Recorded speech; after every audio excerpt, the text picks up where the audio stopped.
Yatharth Gita, Srimad Bhagavad Gita. Chapter 12. The Yoga of Devotion. Krishna repeatedly told Arjuna at the end of chapter 11 that his cosmic form, which he had manifested to him, had never been seen by anyone before, and would not be seen by anyone in the future. Rather than being known by penance or yajna or charity, he can be easily known and approached, as Arjuna has seen him, by unwavering devotion and contemplation which is constant and uninterrupted like a stream of oil. So Arjuna was exhorted to dedicate himself to Krishna and remember him. He should perform the ordained deed, and better still, by surrendering himself to Krishna. Firm and single-minded devotion is the means for achievement of the supreme goal.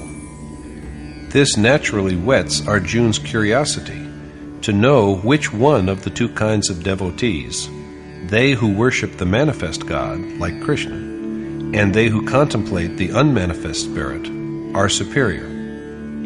In fact, Arjuna has raised this question for the third time here.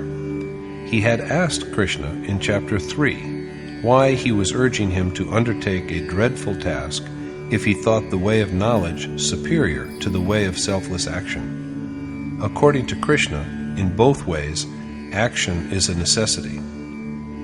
Despite this, however, if a man restrains his senses with unnatural violence and is yet unable to forget their objects, he is an arrogant impostor rather than a man of knowledge. So Arjuna was counseled to do the ordained task, the deed of yajna.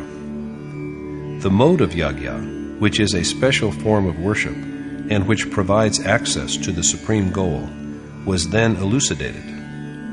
What difference is there then between the way of knowledge and the way of selfless action, if the same action, the deed of yajna, has to be embarked upon for both?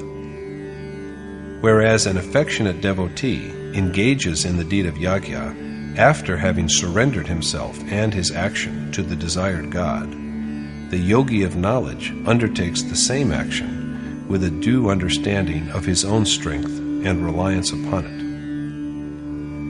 Arjuna further wished to know from Krishna in chapter 5 why he sometimes commended action done by the way of knowledge, and at other times that done by the way of selfless action in a spirit of self-surrender. Arjuna wanted to be told which of the two was better. He knew at that point that action was a common factor in both the ways, and yet he put the question to Krishna because he was faced with the problem of choosing the superior way. He was told that although seekers attain to the desired goal by going along either of the ways, the way of selfless action is better than the way of knowledge. Without doing selfless action, a man can be neither a yogi nor truly enlightened.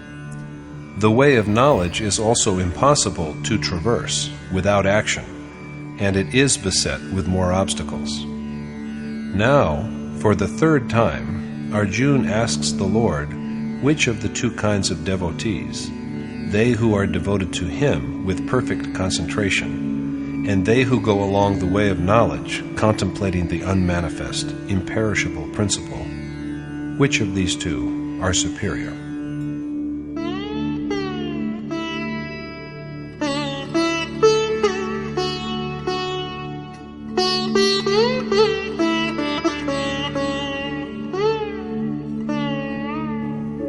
एवं सततयुक्ताये भक्तास्त्वां पर्युपासते ये चाप्यक्षरमव्यक्तम् तेषां के योगवित्तमाः. Arjuna said, "Which of the two kinds of steadfast devotees, they who always worship you in your embodied form, and the others who meditate upon your imperishable, unmanifest spirit, are superior in their mastery of yoga?" Whether they worship Krishna with self-surrender, a sense of identity with him and with firm concentration. Or they worship the unmanifest and imperishable God in whom he dwells, with self-reliance rather than self-surrender. They both follow the way ordained by him. Which of the two, however, are superior? Krishna answers the question as follows.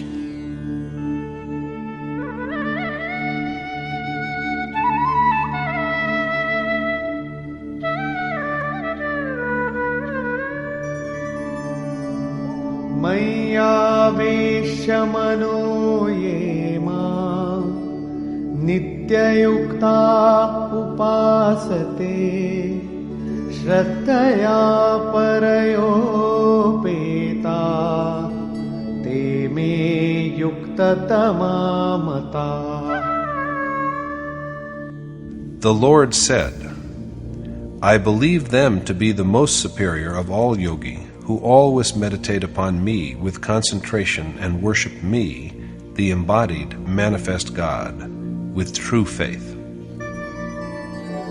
ये त्वक्षरमनिर्देश्यम् अव्यक्तं पर्युपासते सर्वत्र गमचिन्त्यं च कूटस्थमचलं ध्रुवम् संयम्येन्द्रियग्रामं सर्वत्र समबुद्धयः ते प्राप्नुवन्ति मामेव सर्वभूतहिते रताः. And they who restrain all their senses well always adore the Supreme Spirit who is beyond thought, all-pervading, indefinable, filled with equanimity, immutable and immovable, and formless, and indestructible, with total concentration, and who serve all beings, viewing them with an equal eye, attain to me. These attributes of God are not different from those of Krishna, but क्लेशोऽधिकतरस्तेषाम् अव्यक्तासक्तचेतसाम् अव्यक्ता हि गतिर्दुःखम् देहवद्भिरवाप्यते. achievement of perfection by men who are devoted to the formless God is more arduous, because they who feel conceited because of their physical bodies find it more difficult to realize the unmanifest. Accomplishment is harder for worshippers who are devoted to the God who is devoid of all qualities, because of their attachment to their physical existence. Attainment of the unmanifest, formless God is most difficult as long as a worshipper takes pride in his birth and prowess. Yogeshwar Krishna was a godlike accomplished teacher, and the unmanifest God was manifested in him. According to Krishna, the seeker who, instead of seeking shelter under a sage, goes ahead with trust in his own strength, knowing his present situation and what it will be in the time to come, and with the awareness that he will ultimately realize his own unmanifest, identical self, begins to think that the Supreme Spirit is no different from him, and that he is, quote, him. Entertaining such thoughts, and without waiting for fulfillment, he begins to feel that his body itself is the real, quote, he. So he wanders about in the mortal world, the abode of sorrows, and at last comes to a dead end. But this is not so with the worshipper who goes ahead under Krishna's gracious shelter. ये तु सर्वाणि कर्माणि मयि सन्न्यस्य मत्पराः अनन्येनैव योगेन मां ध्यायन्त उपासते तेषामहं समुद्धर्ता मृत्युञ्जयकृतात्मनः मृत्युसंसारसागरात् भवामि न चिरात् Partha मय्यावेशितचेतसाम्. And, O Parth Arjuna, I soon deliver from the abyss of the mortal world my affectionate devotees who have set their minds on me, and who, coming under my shelter and dedicating all their action to me, ever contemplate and worship me, the manifest God. Krishna then prompts Arjuna to such devotion and throws light upon the way by which it may be accomplished.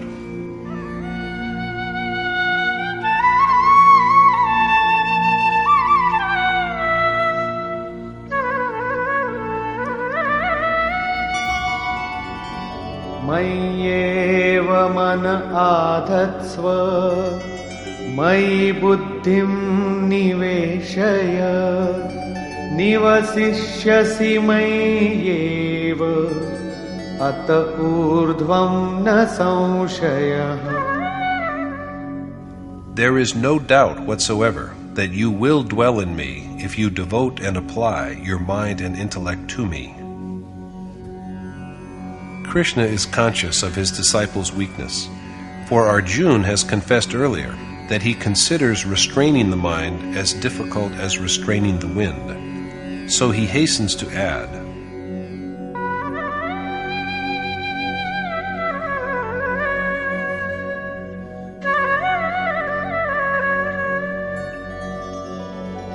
अथ चित्तं समाधातुं न शक्नोषि मयि स्थिरम् अभ्यासयोगेन ततो मामिच्छाप्तुं Dhananjay.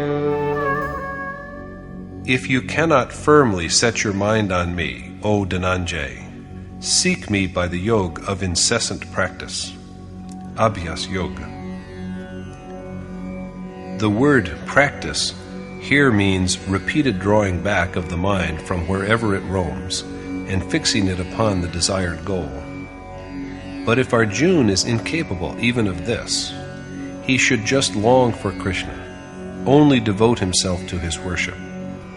If all his thoughts and actions are only for Krishna, he will have the fulfillment of realizing him.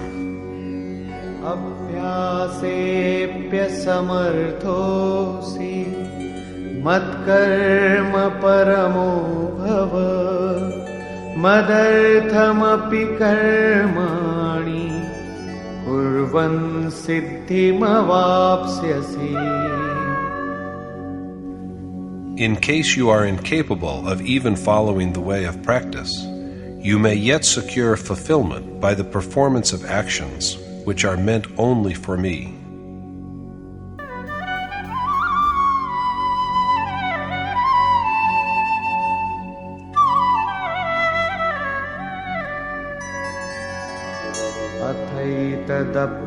अथैतदप्यशक्तोऽसि कर्तुं मद्योगमाश्रितः सर्वकर्मफलत्यागं ततः कुरु यतात्मवान्.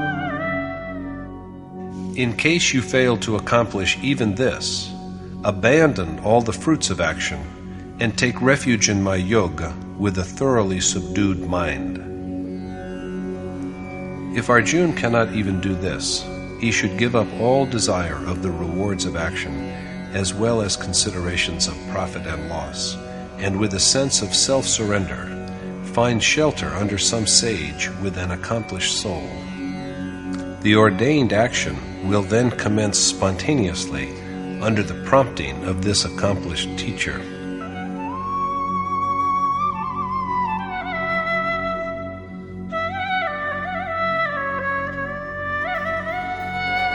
श्रेयो हि ज्ञानमभ्यासाच् ज्ञानाध्यानं विशिष्यते ध्यानात् कर्मफलत्यागः त्यागात् शान्तिरनन्तरम्. Since knowledge is superior to practice, meditation better than knowledge, and abandonment of the fruits of action higher than meditation, renunciation is soon rewarded with peace. To engage in action by the way of knowledge is better than just the exercise of restraining the mind. Meditation is better than the accomplishment of action through knowledge, because the desired goal is always present in contemplation. Even better than contemplation, however, is the abandonment of the fruits of action. For when Arjuna has given up the fruits of action and surrendered himself to the desired goal with the purpose of realizing it, the burden of his exercise of yoga is borne by the adored God. So this kind of renunciation is soon followed by the achievement of absolute peace. Krishna has so far said that the yogi who performs selfless action with a sense of self-surrender has an advantage over the follower of the way of knowledge who worships the unmanifest. Both of them accomplish the same action, but there are more hurdles in the way of the latter. He bears the responsibility for his profits and losses himself, whereas the burden of the dedicated worshipper on the way of selfless action is borne by God. So that worshipper soon achieves peace as an outcome of his renunciation of the fruits of action. Krishna now enumerates the attributes of the man who attains to such tranquility.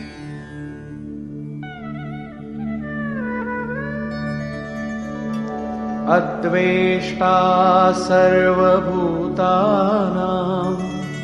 मैत्रः करुण एव च निर्ममो निरहङ्कारः समदुःखसुखः क्षमी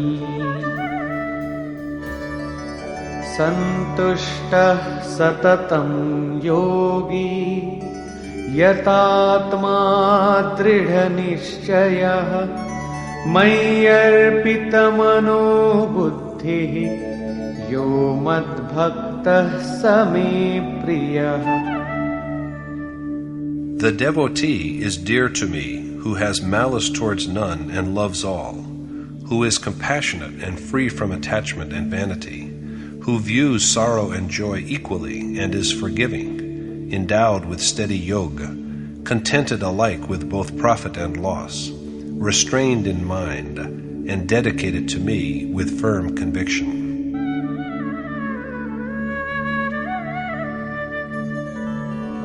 यस्मान्नो द्विजते लोको लोकान्नो द्विजते च यः हर्षामर्षभयोद्वेगैर्मुक्तो यः स च मे प्रियः. The devotee is dear to me who does not upset anyone, nor is upset by anyone, and who is free from the contradictions of joy, envy, and fear.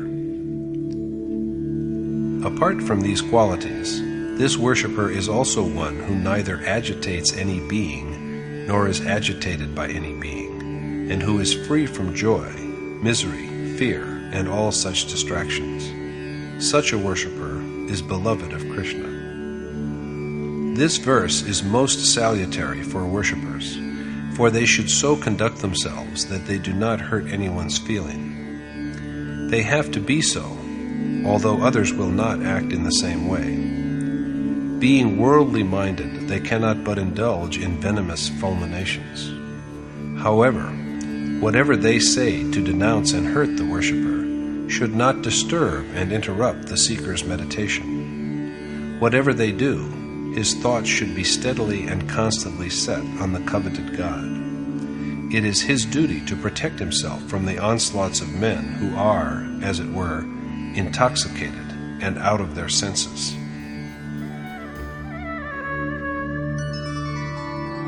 अनपेक्षः शुचिर्दक्षः उदासीनो गतव्यथः सर्वारंभ परित्यागी यो मद्भक्तः स मे प्रियः.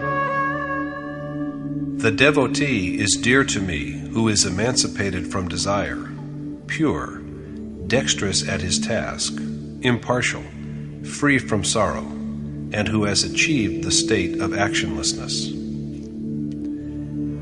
That man is pure who is liberated from desire.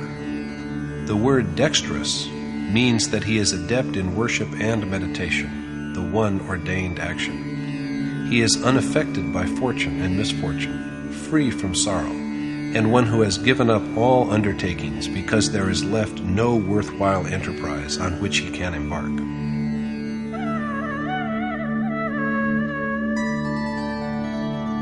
Yo na rishyati na dveshti, na shochati na kankshati, shubha shubha parityagi, bhaktimanya same priyaha. The devotee is dear to me who is neither joyous nor envious, neither troubled nor concerned, and who has given up all good and evil actions. This is the crowning point of devotion, when the worshipper is not wanting in anything that is worthy, nor in possession of anything that is impious. The worshipper who has reached this stage is dear to Krishna.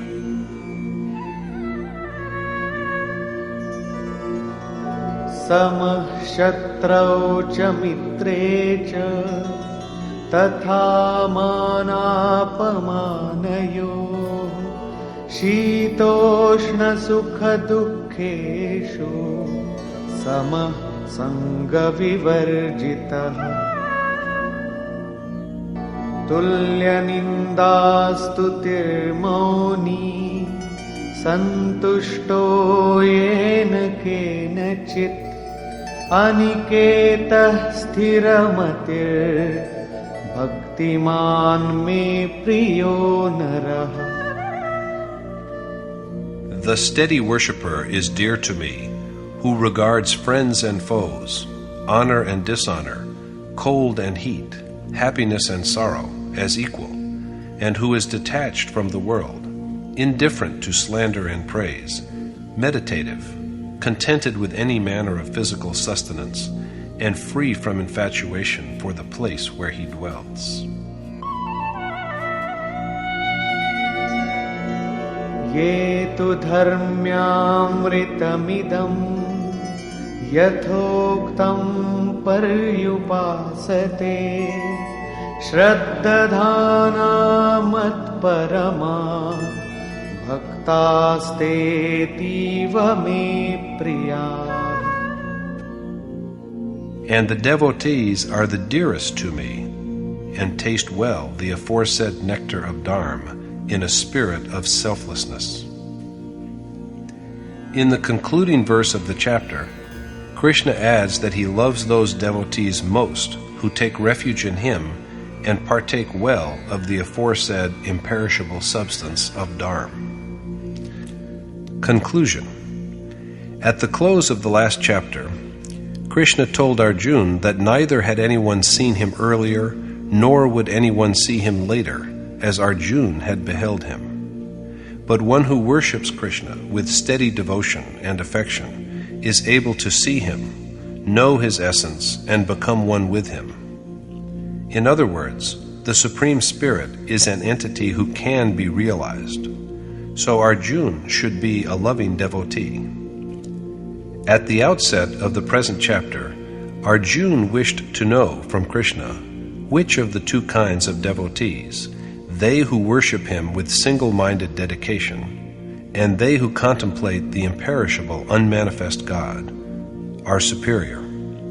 According to Krishna, he is realized by devotees of both kinds because he also is unmanifest. However, there are more painful hurdles in the path of seekers who are dedicated to the unmanifest God with a well-restrained mind. So long as the shell of the physical body remains, attainment of the formless God is painful, because this unmanifest form is attained only when the mind is thoroughly subdued and dissolved. Before that stage, his body itself stands as an obstruction in the worshipper's way. saying time and again, I am, I have to attain, he at last turns to his body itself. There is thus a greater chance of his stumbling on the way. So Arjuna should surrender all his actions to Krishna and remember him with steady devotion, for he soon liberates from the dark chasm of the world devotees who meditate upon him with the unbroken constancy of a stream of oil, with total dependence on him, and after resigning all their actions to him. So the way of affectionate devotion is the most superior. Arjuna should aim his mind at Krishna. If he cannot thus control his mind, however, he should take to the way of constant practice. He should withdraw his mind again and again from wherever it strays and restrain it. If he is unable to do this either, he should just engage in action. The action is only one, the deed of yajna. He should just go on doing what is fit to be done and do nothing else. Whether success comes to him or not, he should persevere with the ordained action. If, unfortunately, he is also incapable of even this, he should renounce the fruits of all action and find shelter under a sage who has known reality, realized his self, and dwells in the Supreme Spirit. This renunciation will bring him the ultimate peace. Thereafter, Krishna has enumerated attributes of the devotee who achieves such peace. Free from ill will towards all beings, he is endowed with compassion and pity.